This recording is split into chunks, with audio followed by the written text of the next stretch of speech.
Hey everyone, hope you're having a good day. My name's Andy. My channel is Finding Value. Today we're going to go over a bunch of different information that I gathered from Twitter. It was one Twitter account, Charlie Bilello is the account name that I got it from. The information here is a whole bunch of different things that I thought are quite interesting and that are changing. I've got in the upper left here, I've got the 30-year fixed rate mortgage. That's been going up. It's 3.7%. It bottomed at 2.65 about a year ago. And I know a lot of people think, oh no, mortgage rates are going higher. It's going to create a recession. Interest rates do not create a recession. The housing starts and the rolling of the housing market will create that recession. Interest rates alone will not create it. We have to see the housing market roll over. And interest rates, everyone thinks that interest rates going up is just going to continue or is going to kill the housing market. I don't think so.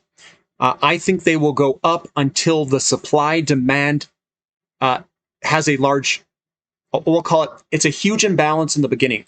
And when we start to more balance out, when we build a lot more new homes and the housing market becomes a lot more in balance, then I think interest rates will matter more when we hit inventory levels that are like 6 months or greater. Then interest rates matter a whole bunch. But in the beginning, when we have a large supply-demand imbalance in real estate, I don't think they're going to matter very much because the imbalances are so great that the ability to get loans, these people aren't even going to, the ones who are going to finance the majority of the purchase of the house aren't going to get the house because you're going to be bidding against other people and the seller is going to take the best, highest quality offers. And that usually means that the highest quality offers are usually ones with greater down payments or ones that are all cash offers. So by the sheer demand supply of the markets, it's going to put the best offers and highest quality offers in the homes. So I've got the interest rate here. It's gone up on the 30-year mortgage rate. It's all the way up 3.7%. And it's been going up quite dramatically here recently because of all the inflation. And it should go higher. This is meaning that we have strength in the housing market, not that we have weakness. One thing that everybody gets wrong, in my opinion, is lowering rates means that you're in a weak economy. It means that things are weak. An increasing interest rate environment is in an economy or a housing market that is strong. This is signaling that our housing market is messed up, not that it's going to get weak. People have it backwards here, in my opinion, but that's my opinion. Looking at the global inflation rates, way down here at the bottom, US in the blue, 7.5%. We're actually rolling quite strong in the inflation rate, and our inflation rate, measured by CPI inflation, is quite a bit higher than everywhere else. This falls in line with our demographics in home buying years. If people disagree, well, disagree with our 7.5% inflation rate and our housing market that's in a complete shortfall. So it's pretty hard to argue against that, in my opinion, but that's my take on it. The U.S. Fed funds rate with unemployment rate at 4%. This is looking at history.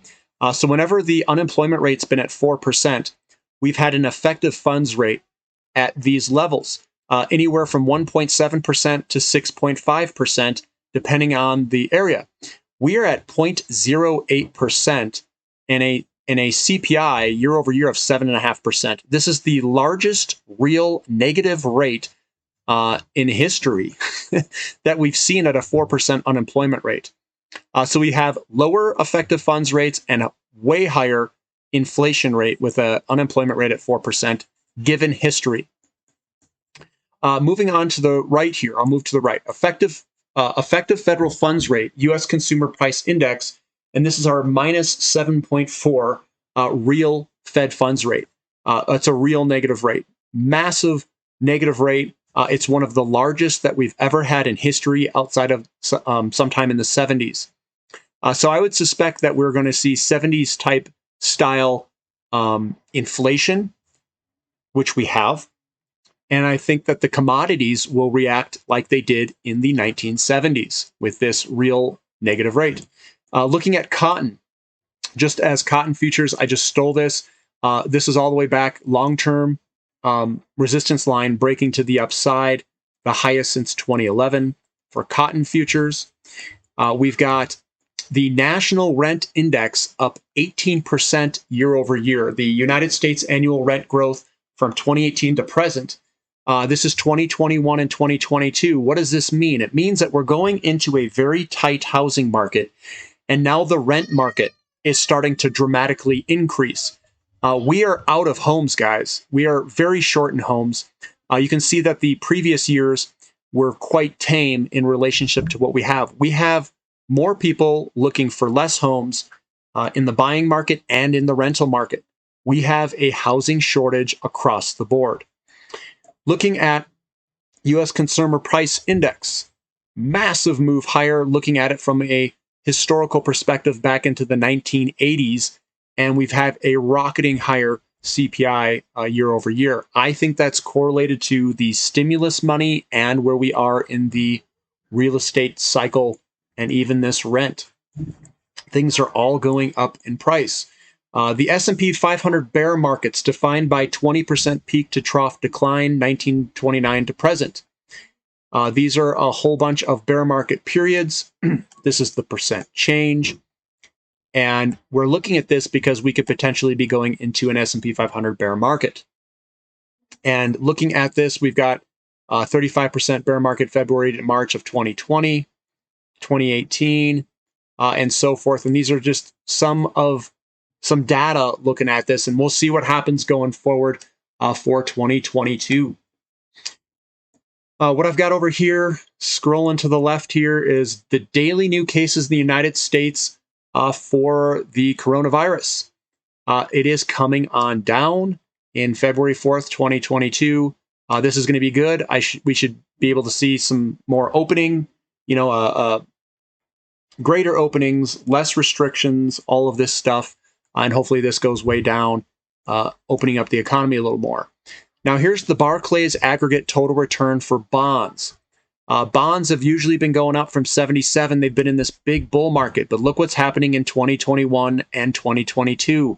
2021, we're having a minus 1.5%, and in 2022 year to date, we're down 3.1%.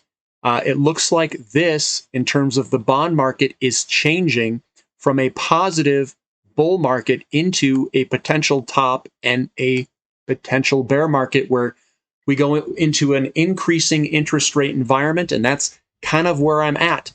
This could be a huge paradigm shift from a disinflationary period, which means low inflation or inflation that is getting less, into a higher inflationary environment, where we're going to see increasing interest rates, increasing real estate prices and commodity prices. What he says here, the U.S. bond market peaked in August 2020. This is now the longest correction we've seen in bonds at 547 days and counting. And the 10-year Treasury yield is still below 2%. So we've had kind of the longest time for a decline in bonds, and the Treasury yield is still below 2%. That's just ridiculous. Here is the decline, about 5%. It 8.6 to 2.4, 547 days. It is the longest time that we've had in a bear market. And I have a feeling that this is going to get worse, and that interest rates will continue to go higher, and that bonds could see a large correction. But maybe they do yield curve control. I know a lot of money is hiding out in bonds, and they probably don't want that rotation to happen. But I think it's going to happen either way. Looking at the home prices. This is Australia, Canada, UK, US, and then Japan. Japan has really poor demographics for an increasing home price environment, but the rest do not. You can see these things. You think the US is going up at fast rates. Look at all the other countries, 230%, 345, 361. US is going to catch up, and it's going to start to go vertical with it, in my opinion. We are going to see home prices accelerate or stay at at rates that are pretty fast. It may not be as fast as 2020 or 2021, I should say, but maybe it will be. I don't know. I don't want to jump off that deep end. I just want to keep the options open for how high it could potentially go. This is the 10-year Treasury rate. This is the 10-year, the 5-year, the 3-year, the 2-year, and the 1-year. And you can see these are all going vertical in terms of interest rates. So the thesis, the channel that we have is that the inflation's coming from the housing starts and that interest rates are going to eventually go up. We are seeing the interest rates and all this starting to move up right now.